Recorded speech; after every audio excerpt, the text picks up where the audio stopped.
Hi, good morning. This is Christian Marie V. Enriquez from BSN 3D. So, for today, we're going to report and discuss the understanding, theory, and research frameworks. Now, this is from groups 3 and 4. So, before we can start, we're going to provide some word search, scrabble the words for you to find the words. There are 5 words. I give you a time or a few seconds for you to see those uh, scrabbled words or scrambled words in word search. All right. So number one, we do have concept. Number two, we do have theory. Number three, framework. Number four, phenomenon. And last, research. Now, the objectives for this report after an hour and 30 minutes of varied teaching, learning activities, the BSN 3D students will be able to acquire essential knowledge, develop beginning skills, and a positive attitude in writing a research theory and framework. Specifically, the students will be able to define theory and the elements of theory, distinguish among the levels of theoretical thinking, describe the use of middle range theories as frameworks for studies, describe the purpose of a research framework, identify research frameworks developed from nursing and other theories, critically appraise the frameworks and publish studies. Now, understanding the elements of theory. Theory, defined as a set of concepts and statements that present a view of phenomenon. Concepts, terms that abstractly describe and name an object, idea, experience, or phenomenon, thus providing it with a separate identity or meaning. In a particular way to present the ideas relevant to a theory. Statements in a theory describe how the concepts are connected to each other. For example, we do have Toulouse and Kudadik stated that adherence to medications improves clinical outcomes and reduces the development complications, patient suffering, and healthcare cost. Concepts, adherence to medications, clinical outcomes, complications, patient suffering, and healthcare cost. Statement indicates the relationship among them. Phenomenon, the conscious awareness of an experience that comprises the lives of humans. A concept, a statement, or a theory may be used to describe a phenomenon. As you can see on this slide, you can see concept defined, statement, and theory. Under concept defined, we do have concept. Under statement, we do have concept, statement, then concept.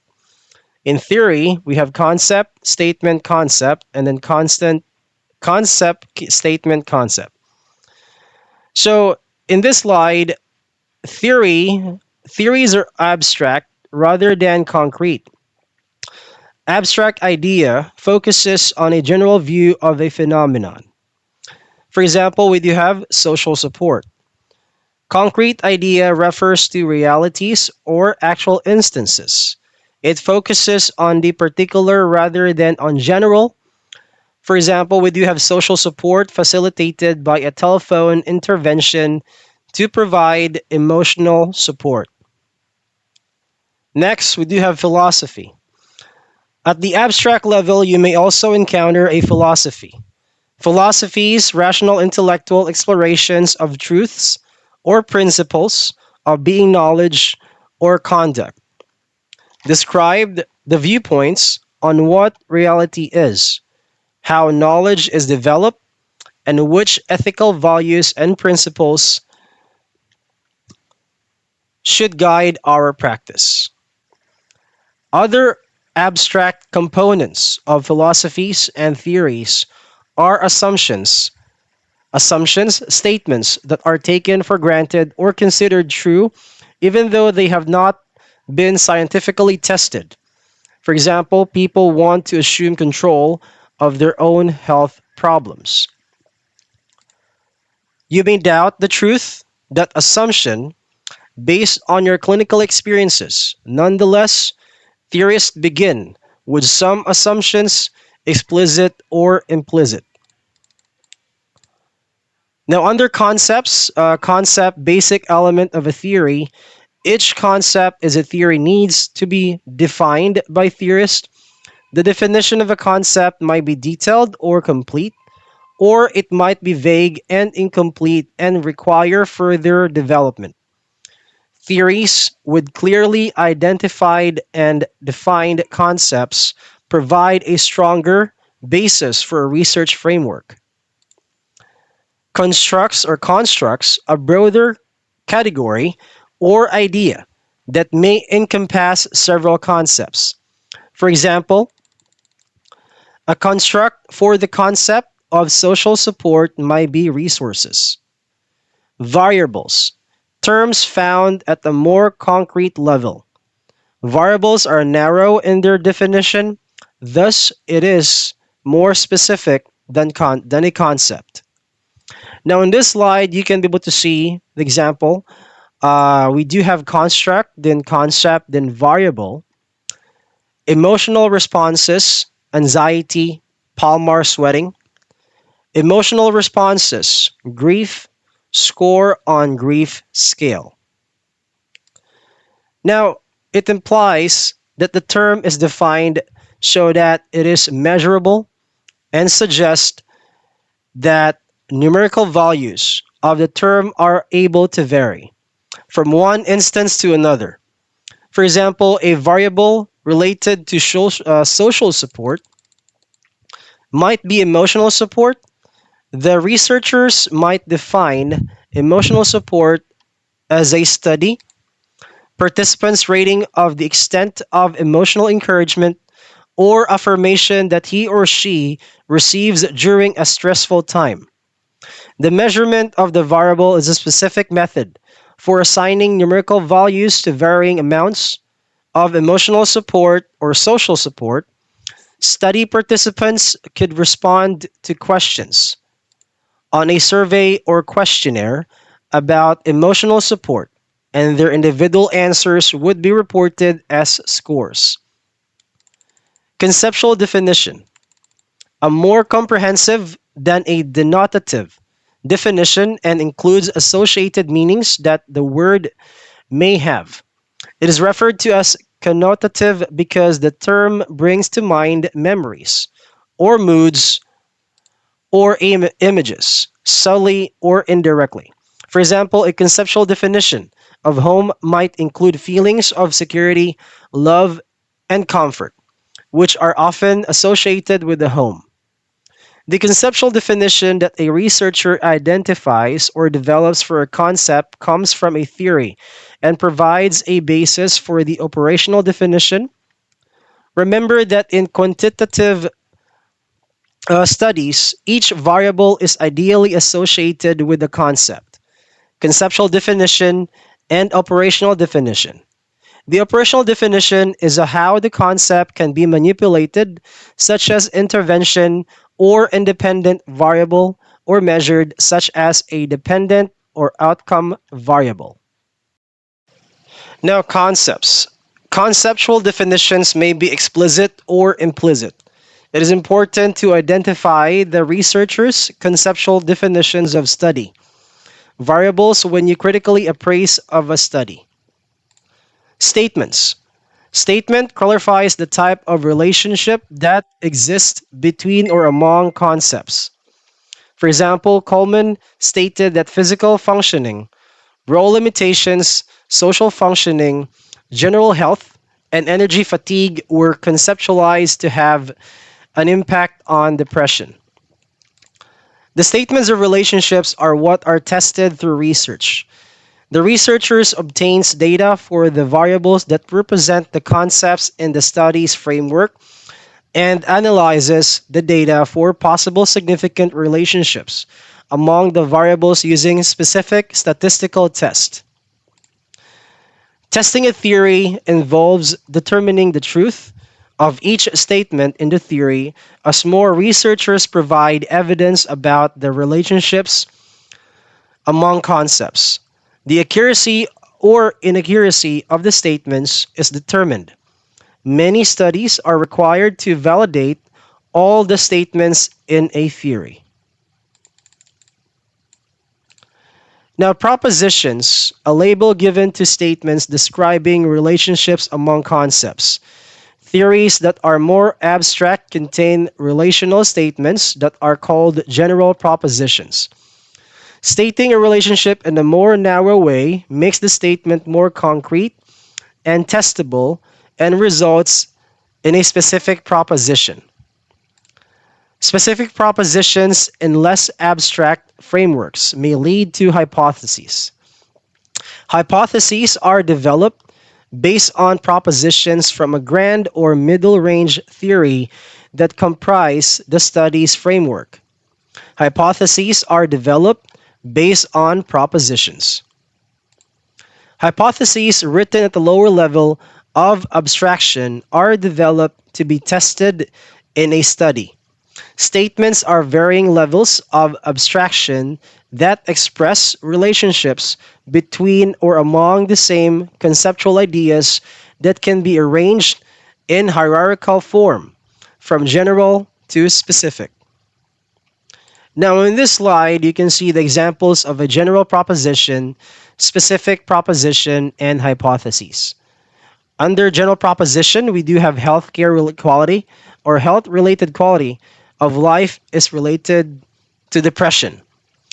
Under specific proposition, among persons on antiretroviral therapy for HIV infection, domains of health related quality of life are related to depressive symptoms. Hypotheses among African American persons on antiretroviral therapy for HIV infection, poor physical functioning, and increased role limitations are related to increased frequency and severity of depressive symptoms. Now, levels of theoretical thinking. Theories can be abstract and broad, or they can be more concrete and specific. Between abstract and concrete, there are several levels of theoretical thinking.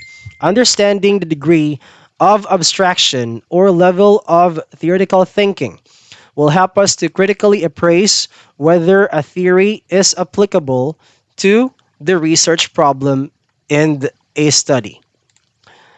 General proposition, a broad statement that outlines a fundamental concept or theory without specifying particular details. It serves as a foundational idea guiding research exploration. For example, health related quality of life is related to depression. Specific proposition. A specific proposition is a more detailed and focused statement derived from a general proposition. It narrows down the scope, providing specific conditions or variables for investigation within the context of the broader concept.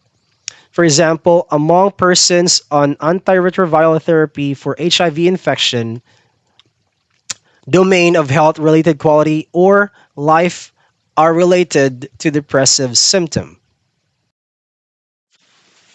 Now, hypotheses. A testable and falsifiable statement or proposition that predicts the relationship between variables. It serves as a proposed explanation for a phenomenon and is subject to empirical verification through experimentation or observation. Hypotheses play a crucial role in the scientific method, guiding researchers in designing studies and interpreting results. For example, among African persons on antiretroviral therapy for HIV infection, poor physical functioning and increased role limitations are related to increased frequency and severity of depressive symptoms. Grand nursing theories. A comprehensive and abstract frameworks that provide a broad understanding of nursing concepts and phenomena. These theories often guide the overall approach to nursing practice and education, addressing fundamental aspects of patient care and healthcare delivery. Adaptation model Roy and Andrews. In response to focal, contextual, and residual stimuli, People adapt by using a variety of processes and systems, some of which are automatic and some of which are learned. The overall goal is to return to homeostasis and promote growth. Self care deficit theory of nursing Oram and Taylor. Individuals' ability to care for themselves is affected by developmental stage, presence of disease, and available resources, and may result in a self care deficit. The goal of nursing is to provide care in proportion to the person's self care capacity. Science of Unitary Human Beings, Rogers. Persons who are unitary human beings and the environment around them are energy fields that interact as open systems. The energy fields may produce patterns that can be used for identification. Theory of a goal attainment. Within systems, persons are goal oriented. The nurse and the patient set mutually agreed upon goals. Through interaction, the nurse educates, supports, and guides the patient toward goals. Middle range theories. Middle range theories are more specific than grand nursing theories, offering focused insights for clinical practice and research. Derived from grounded theory, studies, or synthesize literature. They address specific aspects of nursing, such as self transcendence and unpleasant symptoms. Practice theories, a subset of middle range theories, provide specific approaches for particular nursing situations, often termed as situation specific theories. Now, on this slide, you can see an example for the middle range theories for nursing. This under theory, we do have caring, and under relevant theoretical sources came from Swanson. Comfort, Kolsaba or Kolkaba. Inner strength, Rue, Dingley, and Bush. Nursing intellectual capital, Covell. Self transcendence, Reed. Transitions, Millay or Melise. Uncertainty and illness, Michelle. Unpleasant symptoms, Lenz et al. Woman's anger, Thomas. Now, under research frameworks, an abstract and logical structure of meaning, such as a portion of a theory, which guides the development of a study and enables the researcher to link the findings to nursing's body of knowledge. The term research framework is being used to refer to the concepts and relationships being addressed in a study. Every quantitative study has an implicit or explicit framework. This is true whether the study has a physiological, psychological, social, or cultural focus. A clearly expressed framework is one indication of a well-developed quantitative study. The researcher develops or applies the framework to explain the concepts contributing to or partially causing an outcome. The researcher cites articles and books in support of the explanation. One strategy for expressing a theory or research framework is a diagram with the concepts and relationships graphically displayed. These diagrams are sometimes called maps or models. A model includes all the major concepts in the research framework. So, following our discussion, I would just like to reiterate. So, the researcher cites articles and books in support of the explanation. One strategy for expressing a theory or research framework is a diagram with the concepts and relationships graphically displayed. These diagrams are sometimes called maps or models. A model includes all the major concepts in a research framework. So, we usually use diagrams and arrows to represent our theory so that we can visualize or understand the linkages between the concepts. So, Arrows between the concepts indicate the proposed linkages between them, like I said, and each linkage shown by an arrow is a graphic illustration of a relational statement or proposition of the theory. So as you can see here, there is clinical and socio-demographic factors, and these affect care-seeking behavior and affect belief, norms, and habits. But these affect belief, norms, and habits also affect care-seeking behavior, and in the middle of the process, these are moderated by external conditions. So, unfortunately, in some quantitative studies, the ideas that compose the framework remain nebulous and are vaguely expressed. So, nebulous is just another term for hazy or unclear. So, although the research believes that the variables being studied in quantitative research, the framework is a testable theory that has been developed in nursing or another discipline such as psychology, physiology, pathology, or sociology. So a theory consists of assumptions, an integrated set of defined concepts and rational statements that present a view of a phenomenon and can be used to describe and explain, predict, or control the phenomenon. So assumptions are statements that are taken for granted or are considered true, even though they have not been scientifically tested, and provide a basis for the phenomenon described by the theory. So our assumptions are not scientifically tested, they are not scientifically proven, they're just used as a basis for the phenomenon. And then the relational statements in theories, or the propositions, identify the links between two or more concepts that are tested in research. Thus, in quantitative studies, researchers test selected relational statements of the theory, not the entire theory.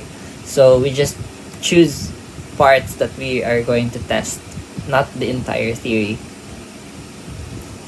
And then a study framework can be expressed as a map or a diagram of the relationships that provide the basis for a study and is described in the research report, or the framework can be presented in narrative format. So our study framework can be in diagram form or in narrative form. So it's either you can choose to have it using diagrams and arrows, or you could also create like an explanation in paragraph form for the study framework. So here we have an example: person, individual level factors, and then problem, job level factors, and environment, work, organization. And then from the problem, we can go to self-care. And then in self-care, it is affected by decision-making characteristics like knowledge, experience, skill, compatibility with values. And then after, we go on to health and quality of life. So the quality of a framework in a quantitative study needs to be critically appraised to determine its usefulness for directing the study and interpreting the study findings. The questions below have been developed to assist you in evaluating the quality of a study's framework. So these are some guidelines, and first is a research framework explicitly identified and described in the study? If so, what is the name of the theory and theorist used for the framework? So specifically, you're looking for these two: the theory, the name of the theory, and then the name of the theorist. And then, are the concepts in the framework conceptually defined? So, are the concepts in the framework explained well in the study? And then, are the operational definitions of the variables consistent with their associated conceptual definitions? So here you need to examine the relationship between the two. If the conceptual definitions are consistent, or like they still follow with the operational definitions of the variables. And then Do the researchers clearly identify the relationship statements or propositions from the framework being examined by the study design? And then finally, are the study findings linked back to the framework? So it's important that after the study, in your study findings or in reporting about the research, you need to link it back to the framework, and then you sort of have to show how the framework helped in guiding the study. So, critically appraising a framework of a quantitative study requires us to go beyond the framework itself to examine its linkages to other components of the study, such as the design, measurement of the variables, and implementation of an intervention if applicable. So begin by identifying the concepts and conceptual definitions from the written text in the introduction, literature review, or discussion of the framework. Then judge the adequacy of the linkages of concepts to variables, measurement of research or dependent variables, and implementation of independent variables. Also determine if the study findings have been linked back to the research framework.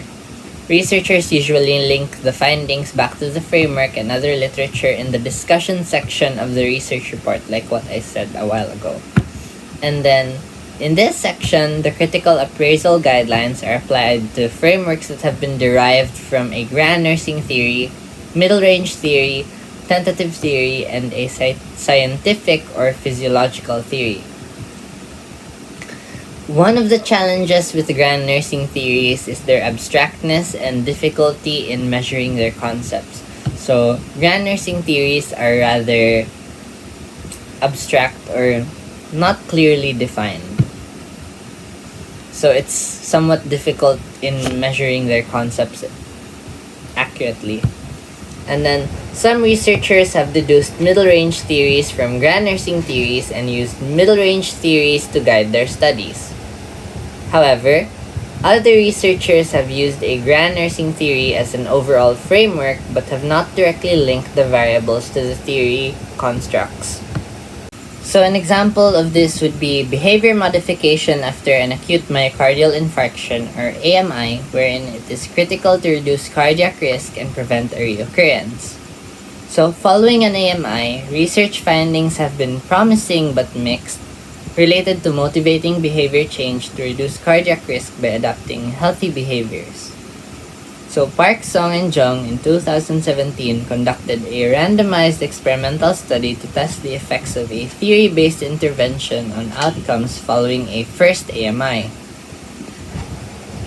The intervention was based on a proposition of King's goal attainment theory, one of nursing's grand theories.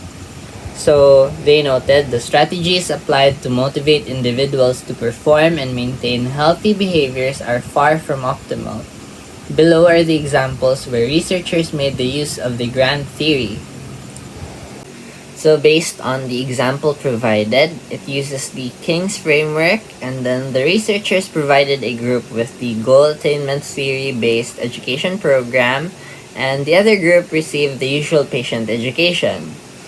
In the findings, it showed that a nurse-led patient teaching had potential to be effective, and in appraisal, the study explicitly identified the name of theory and theorist, and then no significant findings were identified between the experimental and control group, but the intervention had an effect on health behaviors. So Next, let's move on to the middle range theories. So many frameworks for nursing studies are based on middle range theories. These studies test the validity of the middle range theory and examine the parameters within which the middle range theory can be applied. Hence, some nursing researchers have used middle range theories developed by non-nurses, and other researchers have used middle range theories that they or other nurses have developed to explain nursing phenomena. In either case, middle range theories should be tested before being applied to nursing practice. So, an example of this would be in 2016, Reynoso used Michel's middle range nursing theory, which is the theory of uncertainty for acute and chronic illness as the framework for a study of psychological stress among persons living with chronic hepatitis C. According to Reynoso, that uncertainty about the extent and prognosis of the infection is the ultimate psychological stressor.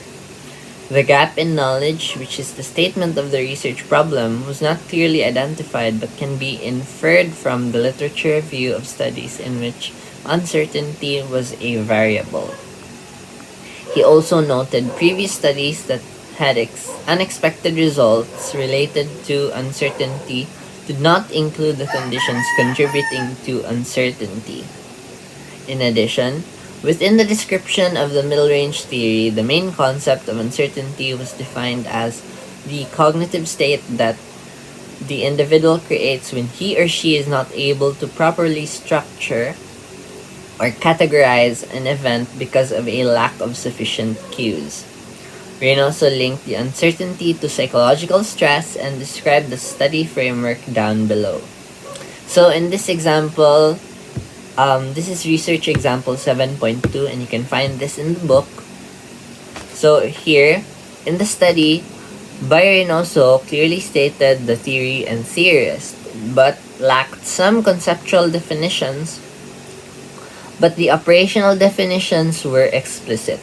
Reynoso also linked the findings to the theory. So this is how it was appraised.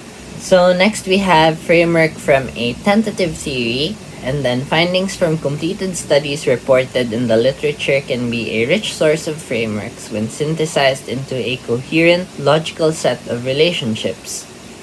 The findings from studies, especially when combined with concepts and relationships from middle range or non-nursing theories, can be synthesized into a tentative theory that provides a framework for a particular study.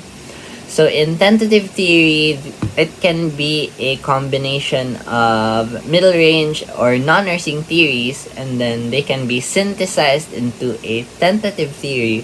So from the name tentative theory, this already tells you that it's just like temporary, or it just helps guides the study. And then an example here would be Duarte and Pinto Givia conducted a descriptive correlational cross-sectional study with hospital nurses to test a theoretical model based on research findings related to empathy, empathy-based pathogenic guilt, and professional quality of life. They noted that empathy had been associated with positive outcomes for patients, such as compliance with treatment and with effective care and less burnout for healthcare professionals. Empathy had also been associated with guilt feelings that may become pathogenic when excessive or misdirected and affect professional quality of life. Professional quality of life was defined as being comprised of burnout and compassion of fatigue. These complex relationships were measured and examined using a non-probability sampling. So here we have the example, and you can actually see that empathy, being the main part, affects survivor guilt, and then also affects omnipotent guilt, and then it directly affects also professional quality of life. And then survivor guilt and omnipotent guilt both affect professional quality of life in their own way. So next we have a framework for a physiological study. So developing a physiological framework to express the logic on which the study is based is clearly helpful to the researcher and readers of the published study. The critical appraisal of a physiological framework is no different from that of other frameworks. However, concept and conceptual definitions in physiological framework may be less abstract than concepts and conceptual definitions in psychosocial studies. And this is because concepts in physiological studies might be such terms as cardiac output, dyspnea, wound healing, blood pressure, tissue hypoxia, metabolism, and functional status. So as you can tell by the words highlighted, these very much involve physiological processes, as the name implies in physiological studies. So these really tell about how the body functions, the processes, and then an example of this would be Amiri and Turner Henson in 2017 conducted a cross-sectional study with a sample of 88 expectant mothers in their second trimester to determine the effects of formaldehyde or FA exposure on intrauterine fetal growth. The concepts include intrauterine fetal growth restriction, oxidative stress, and formaldehyde exposures. So you can actually see in the model that there is only three concepts: oxidative stress, and this affects the level of formaldehyde exposure and fetal growth. And then formaldehyde exposure directly affects fetal growth in the model. So next you can see here, so the researchers were able to identify the biological model by Cannon and others as the research framework, but did not provide explicit conceptual definitions of the study's variables. Conceptual definitions were constructed from the information provided in the introduction and background section of the article, and operational definitions were extracted from the study procedures section of the article. So here, we also have examples. Amiri and Turner Hansen did not have explicit conceptual and operational definitions. In Table 7.5, this provides conceptual and operational definitions that were developed from the article. So here, an example of this would be intrauterine fetal growth reduction. So the conceptual definition of this is any deviation in fetal growth or failure to reach growth potential associated with greater prenatal mortality and morbidity rates. And then the operational definition of intrauterine fetal growth reduction is biparietal diameter, head circumference, abdominal circumference, femur length, and ratio of abdominal circumference to femur length obtained from the second trimester ultrasonography report in the electronic health record of each participant. The measurements were converted to biometry percentiles based on fetal gender and race. So in the conceptual definition, this shows it comprises of the theory's conceptual definition, or the definition given by the theory. And then in the operational definition, this shows us how this certain concept is shown in the study itself. Another example would be imbalance of the production of reactive oxidants molecules goes beyond the capacity of the cell's antioxidant defense mechanism associated with poor pregnancy outcomes, and this is on oxidative stress. So here in the operational definition, it's urinary 15 isoprostane. F21 was measured using urinary isoprostane ELISA kits. And then, so again, you can see, right? Imbalance of the production of reactive oxidants. This is coming from the original theory. And then in operational definition, this comes from how it is shown in the actual study. So, some key points to note. Theory is essential to research because it provides the framework for developing a study and links the study findings back to the knowledge of the discipline. A theory is integrated, set of concepts, definitions, and statements that presents a view of a phenomenon. Next, the elements of theories are concepts and relational statements, and grand nursing theories are very abstract and broadly explain phenomena of interest.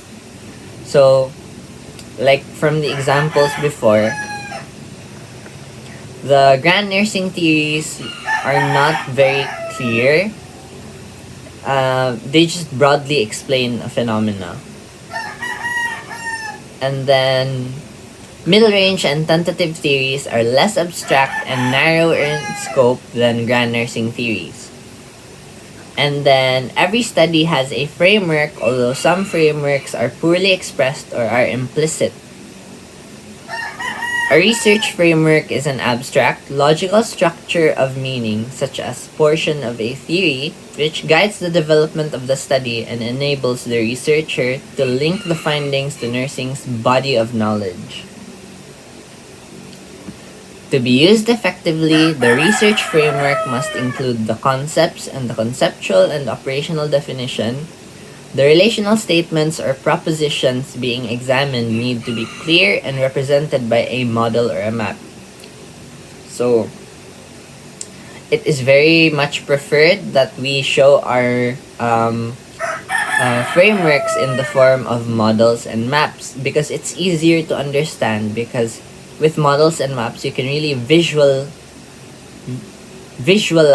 the relationship or the linkages between the concepts or propositions involved in the theory. And then frameworks for studies may come from grand nursing theories, middle range theories, research findings, non-nursing theories, tentative theories, and scientific theories. Scientific theories are derived from physiology, genetics, pathophysiology, physics, and are supported by extensive evidence.